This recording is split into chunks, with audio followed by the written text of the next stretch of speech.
I appreciate, I think probably we all feel this, that it's at the weekend when the temptation to bend the rules a bit will be at its strongest, whether that is about meeting up with others or going round to somebody else's house, a member of your family or a friend.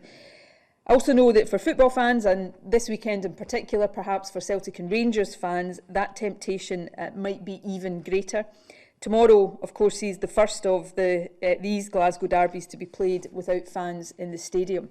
Of course, it's also taking place at a time when we have additional restrictions on household visits and hospitality.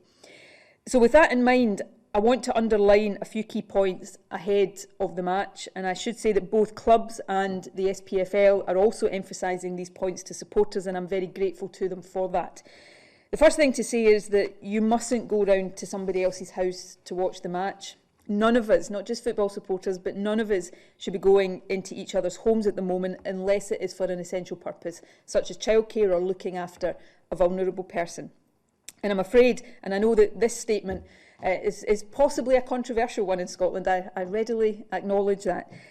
I'm afraid that watching football, no matter how essential I know it might feel to some, does not fall into that essential category.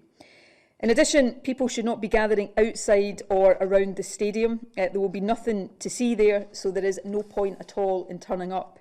And finally, please don't travel in order to try to watch the match. I know there might be a temptation to try and get around local or national restrictions in this way, but it is really important that you don't do that.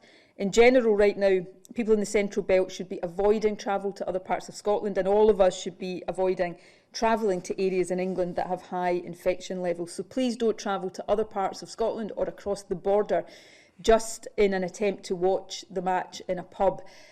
It's really not worth the risk.